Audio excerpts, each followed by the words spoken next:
que l'on puisse dire de notre GIE est que l'avènement de la mondialisation est venu favoriser l'intégration des économies. En plus, les distances qui jadis paralysaient les échanges entre les États sont de plus en plus surmontées. De nouvelles voies de financement de la croissance économique sont nées avec l'expression des flux financiers internationaux. En effet, tous les pays en voie de développement se font aujourd'hui une concurrence acharnée en vue d'attirer les investissements de l'étranger. Par ailleurs, si le dynamisme du marché constitue l'une des conditions de base dans le choix du pays d'implantation, il existe d'autres facteurs qui commandent la décision finale des investisseurs et des étrangers. Il s'agit des fondements macroéconomiques, de l'environnement politique où nous avons le contrôle de la corruption, la stabilité politique au niveau de la démocratie et bien d'autres déterminants constituant l'assise indispensable au bon fonctionnement du rouillage économique. La stabilité politique fait partie des facteurs d'attractivité d'un pays et renforce sa compétitivité. Cette argumentation constitue pour nous une preuve dans cette présente étude pour analyser la question de la stabilité politique en l'attractivité des investissements de l'étranger en République démocratique du Congo. Pour ce faire, il y a lieu de répondre aux deux questions suivantes. Le flux des idées stimule la force économique en République démocratique du Congo. Quel est l'effet de l'interaction entre la stabilité politique et l'investissement de l'étranger sur la croissance économique en République démocratique du Congo? Pour répondre aux questions posées, les hypothèses suivantes ont été formulées. Les flux des idées ont une influence significative et positive sur la croissance économique en RDC, et puis la stabilité politique améliore l'intensité de l'impact des idées sur la croissance économique. Président du jury, l'objectif principal de cette étude est de démontrer de quelle manière la stabilité politique affecte l'attractivité des idées et l'incidence de ces dernières sur la croissance économique. De manière spécifique, la visée de ce travail consiste à déterminer l'effet direct des idées sur la croissance économique, puis deuxièmement déterminer l'effet d'interaction de la stabilité politique et investissement de l'étranger sur la croissance économique. Pour mener à bon port cette investigation et atteindre les objectifs préalablement fixés, nous avons jugé utile et indispensable de recourir à une série de méthodes et de techniques suivantes. Dans ce travail, il est recouru aux méthodes historico-comparatives ainsi que la méthode hypothético-déductive. Il s'agira sur le plan de la méthode historico-comparative de procéder dans une perspective historique à un approchement de résultats auxquels le travail aura abouti, assez ayant été trouvé dans les études antérieures. Il sera maintenant question sur le plan de la méthode hypothético-déductive de tirer les enseignements fournis sur base de la vérification des hypothèses formulées. Ainsi, toutes ces méthodes sont tenues par les techniques qui sont la technique quantitative ainsi que la technique d'analyse documentaire. Quant à la technique quantitative, à savoir l'approche économétrique, nous ferons recours au modèle autorégressif à retard échelonné, en sigle ARDEL. Il est important de signaler à ce stade du président du jury les données statistiques servant d'analyse dans cette étude ont pour source la base de données de la Banque mondiale, la base de données de la Banque centrale et pour l'indice de la stabilité politique, nous avons utilisé la variable donnée qui n'est rien d'autre que la variable de la durée de G. Étant donné l'indice de la stabilité politique de la Banque mondiale ne couvre pas notre année d'étude car sa production commence dans les années 1996. Afin de mieux exposer l'étude, ce papier suit une file d'idées cohérente à sa présentation. Hormis l'introduction et la conclusion, il est scindé en 3 chapitres. Le premier chapitre aborde succinctement la littérature économique concernant les cadres conceptuels consacrés à la revue de la littérature théorique ainsi qu'empirique. Le deuxième chapitre porte sur le contexte sociopolitique et économique de notre très cher beau pays de 1980 à 2020. Et puis le troisième et dernier chapitre est réservé à la vérification empirique de la relation entre investissement des étrangers, stabilité politique et croissance économique. Pour y arriver, nous allons estimer 2 modèles. Les premiers modèles nous vont nous permettre tout simplement de capter les effets directs des idées sur la croissance économique. Et puis dans le deuxième modèle, nous allons voir maintenant le rôle que pourrait jouer la stabilité politique dans la relation entre investissement des étrangers et croissance économique. Après l'estimation à l'aide des logiciels et ViewSlides, les résultats relèvent qu'à court terme, les idées ont un effet significatif et légèrement positif sur la croissance économique.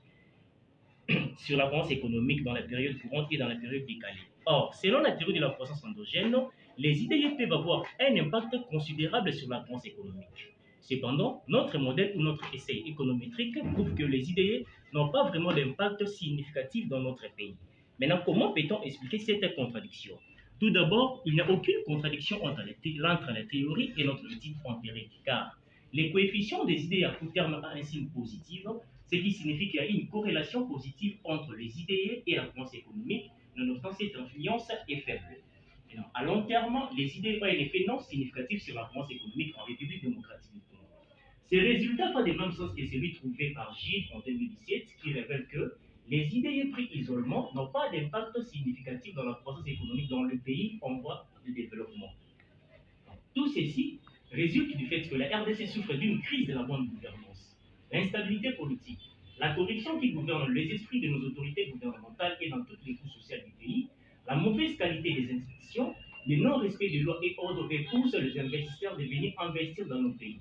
Car pour vous convaincre davantage, je vais faire appel à Alessina pour nous soutenir. Il va nous dire que les investisseurs étrangers qui prêtent beaucoup plus attention dans un environnement politique stable choisissent d'investir dans un climat des affaires avec moins d'incertitudes politiques.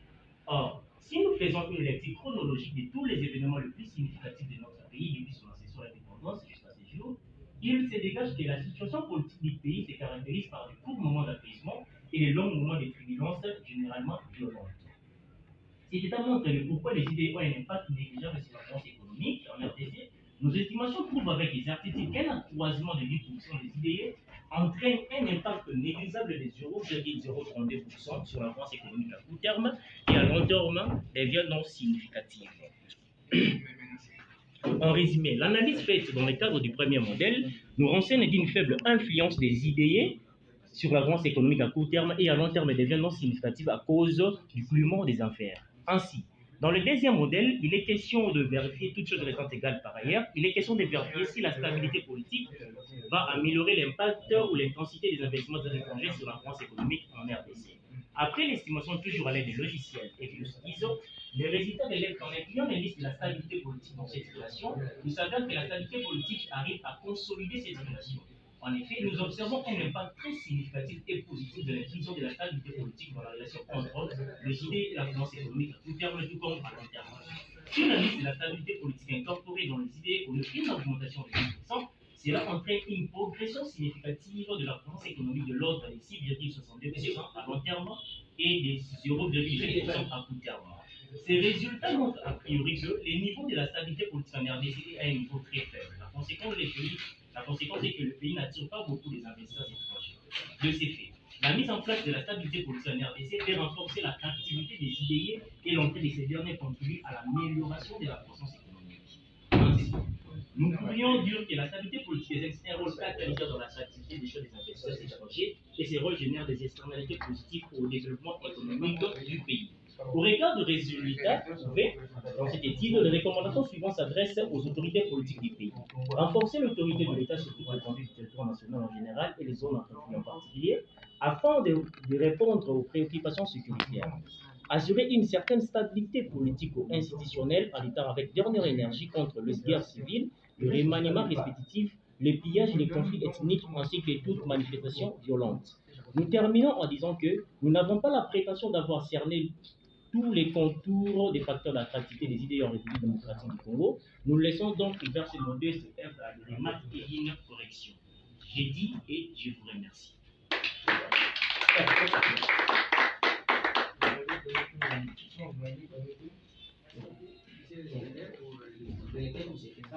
Je passe la parole à l'aide de la faculté pour les questions et les remarques. Monsieur le Président, vous avez la parole. Merci beaucoup, Monsieur le Président, pour la parole. Je commencerai d'abord par féliciter le récipiendaire pour la qualité de son travail, malgré qu'il y a beaucoup d'esthétique, ça ne sert à rien. Il fait beaucoup d'esthétique, tout ça. Quand il fait ça, c'est un livre. Ok. J'ai quelques questions à vous poser, tu peux déjà les noter. Première question. Par rapport à vos résultats, vous affirmez que les idées à court terme impactent positivement, n'est-ce pas, sur la croissance économique. Comment cette relation, n'est-ce pas, peut être captée en RDC? Pourquoi pas à long terme? Parce que tu as donné des résultats essentiels. À court terme, il y a un impact positif. Et à long terme, il n'y a pas d'impact. Comment tu peux expliquer ça? N'est-ce pas? Par rapport à la réalité de la vie démocratique du Congo. Il ne faut pas suivre toujours la machine. Tu dois avancer des arguments. N'est-ce pas? Qui te prouvent à suffisance qu'à court terme, voilà, à court terme, il y a des impacts parce qu'on peut constater ça. Et à long terme, ça n'impacte pas. Tu dois nous expliquer ça. Deuxième question. Deuxième question. Regardez un peu, allons à la page 54.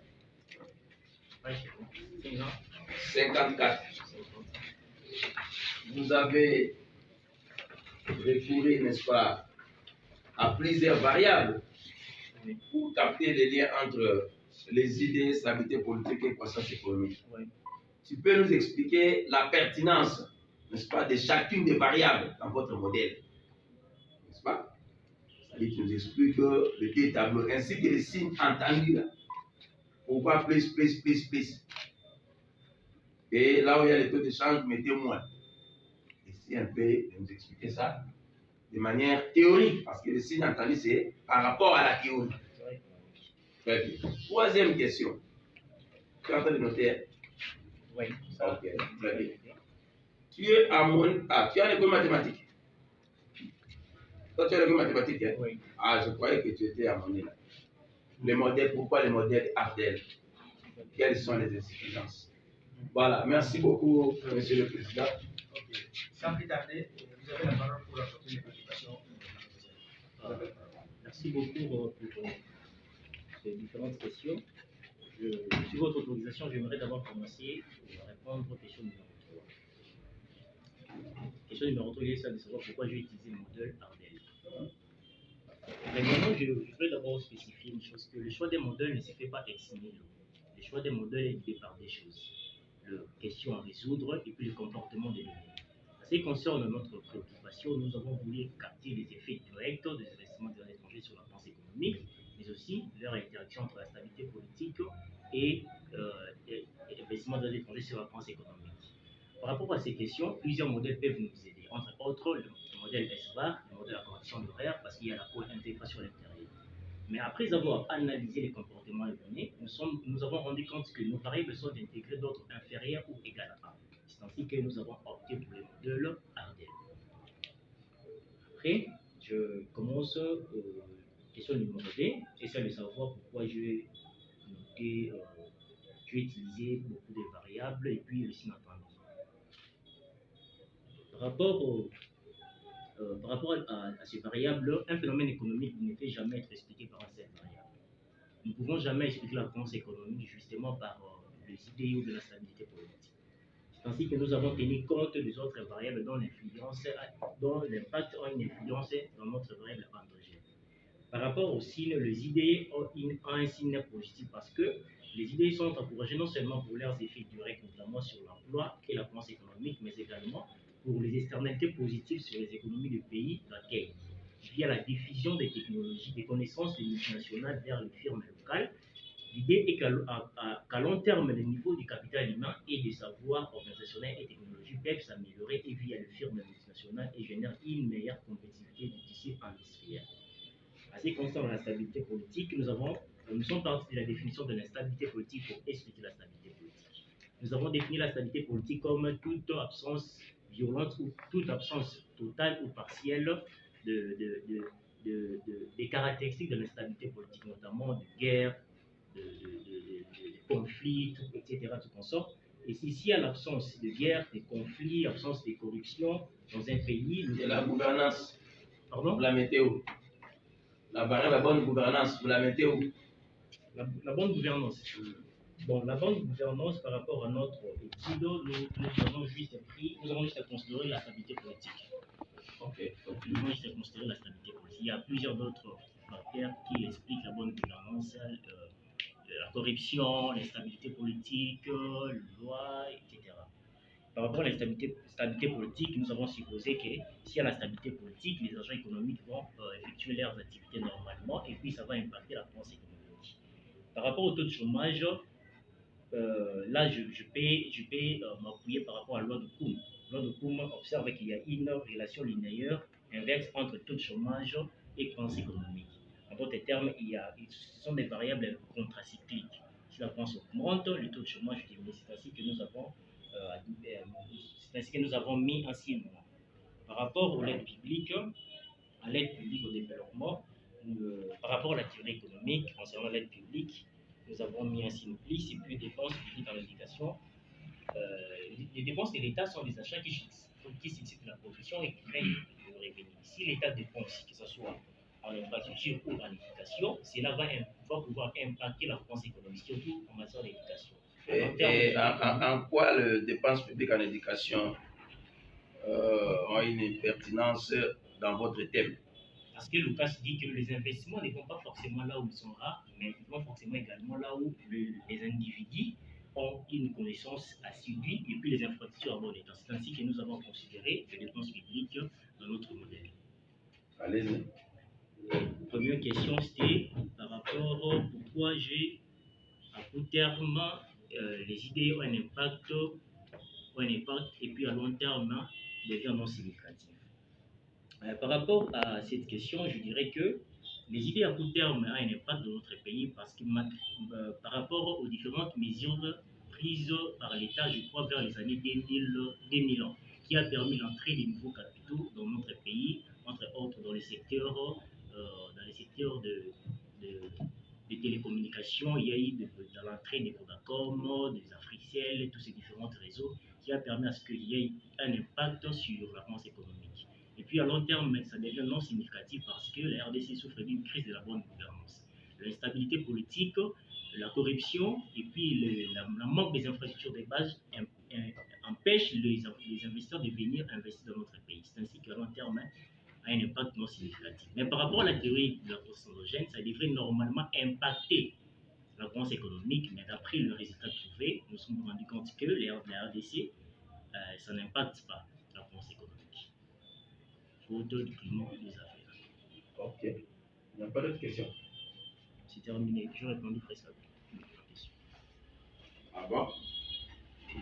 Je vais chercher une question.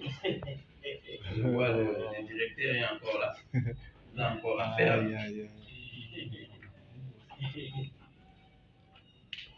Voilà, pourquoi les idées, quels sont les obstacles, n'est-ce pas, qui empêchent, n'est-ce pas, l'effectivité, l'efficacité des idées en RDC?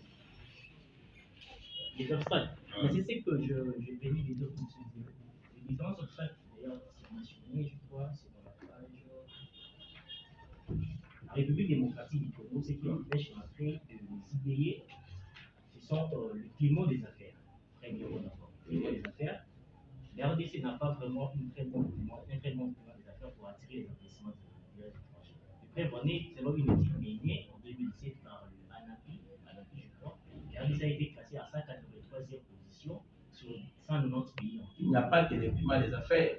Oui, il y a d'autres facteurs. Voilà. Par exemple, la productivité marginale du capital. Est-ce qu'en RDC, quand vous investissez, est-ce que ce serait efficace? L'efficacité marginale du capital. Ça aussi, c'est problème. Quelle variable encore?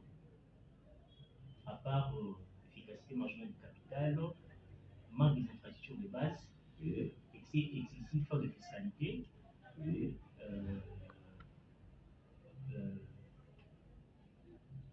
Non, c'est déjà suffisant ce que vous avez cité. C'est-à-dire qu'il y a beaucoup de paramètres, de variables, n'est-ce pas, qui bloquent un peu l'efficacité, n'est-ce pas, des idées à RDC.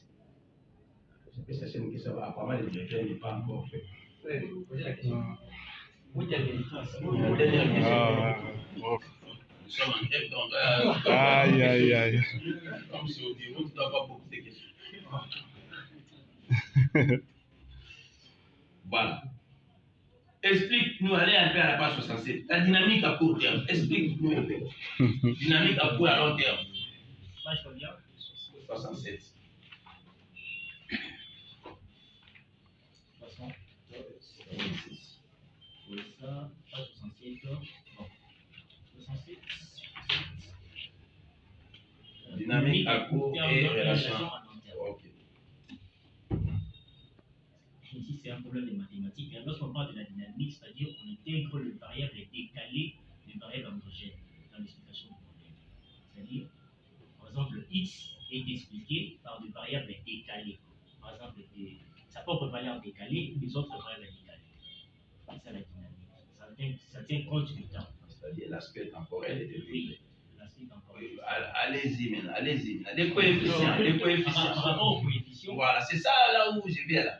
Oui, par rapport aux Il y a des coefficients significatifs et d'autres non significatifs. Justement, Tu as les tableaux là? Oui. Ok. Par rapport au coefficient, nous observons que les idées pour l'année T, c'est-à-dire l'année 2020, impactent positivement, mais légèrement significatif la France économique, parce que c'est un impact faible, trop faible, les 0,00 quelque chose, 0,0033. Et puis, par contre, les idées de 3 ans passés, c'est-à-dire les idées de 3 ans passés, impactent également positivement la croissance économique. Mais en ce qui concerne la stabilité politique de l'année T impacte positivement la croissance économique de l'ordre de 0,12%. Votre R carré est trop élevé. Hein? Oui. 0,95. Et regardez le R carré ajusté, c'est combien? R carré ajusté, 0,92. Pourquoi le R carré simple est supérieur à R carré ajusté? R carré simple est supérieur à R carré ajusté. 0,95, l'autre là 0,92.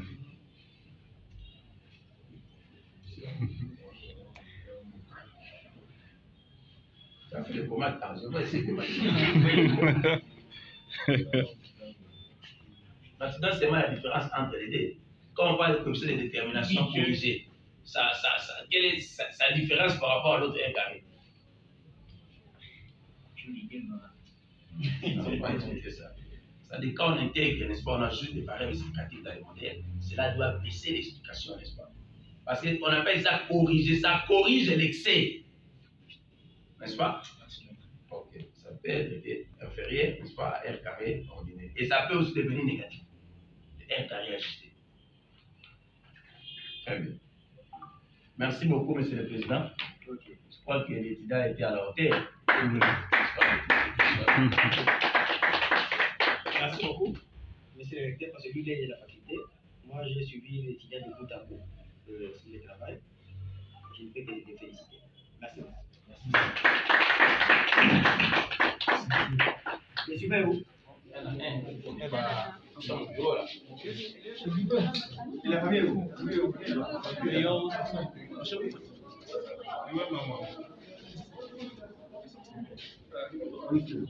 Le bureau est trop petit. Hein? C'est tout. Ta famille est là. Oui, les autres. Ok. Et jury chargé d'évaluer les mémoires de l'étudiant Mouzongo, Masota, Brady. Après débat et délibération à huis clos, le travail.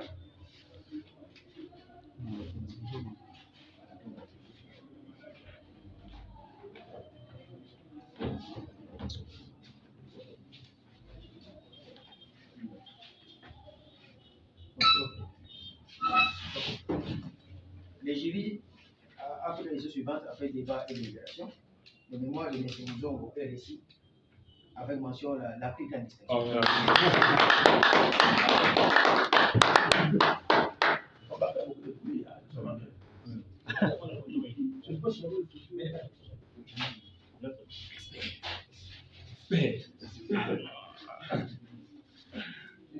Tu t'amènes de fin, hein, monsieur. Avant le sortir d'ici, il faut venir avec les. Je vais chercher par la signification de R carré. Voilà. On fait des recherches.